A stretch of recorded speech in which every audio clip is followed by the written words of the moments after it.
உயிர்த்தெழுதல் என்று சொல்லப்படுகிறது. முதலாவது உயிர்த்தெழுதல், இரண்டாவது உயிர்த்தெழுதல் என்று 2 உயிர்த்தெழுதல் உண்டு.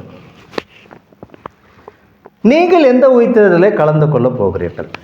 இப்பொழுது இந்த கேள்வியை நாம் பார்க்கலாமா? வாங்க கொஞ்சம் உள்ள போகலாம்.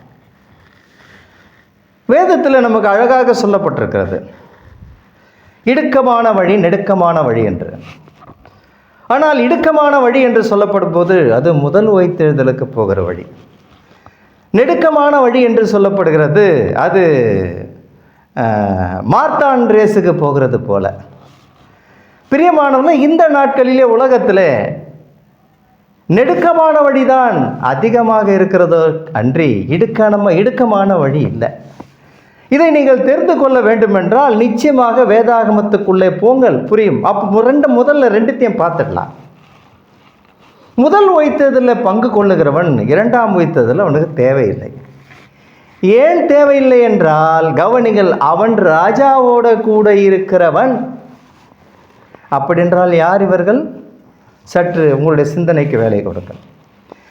இந்த இரண்டாம் உயிர்த்தெழுதலில் கலந்து கொள்ளுகிறவர்கள் உண்மையாக உயிர்த்தெழுதல் என்று சொல்லப்படுகிறதிலே அவர் கலந்து கொண்டு வந்தால் அது நியாய சிங்காசனம் தான், அதாவது வெள்ளை சிங்காசனம் தான்.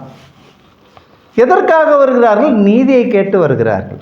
நீங்கள் இரண்டாவது உயிர்த்தெழுதலுக்கு கலந்து கொள்வீர்கள் என்றால், நான் இதை செய்யவில்லை ஆண்டவரே, அதை செய்யவில்லை ஆண்டவரே என்று தான் வரணும். ஆனால் முதல் உயிர்த்தெழுதலில் பங்கு கொள்ளுங்கள், அதை தீர்க்கமாய் ஆராயுங்கள்.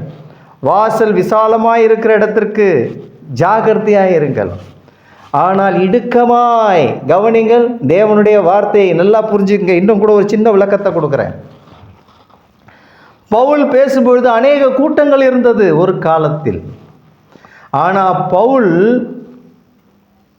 அந்த விசால வாசலை விட்டு குறுகின வாசலுக்குள்ளாக அவன் கடந்து போகும் பொழுது அவனுடைய கூட்டத்தில் 5 பேர் 6 பேர் கூட கிடையாது.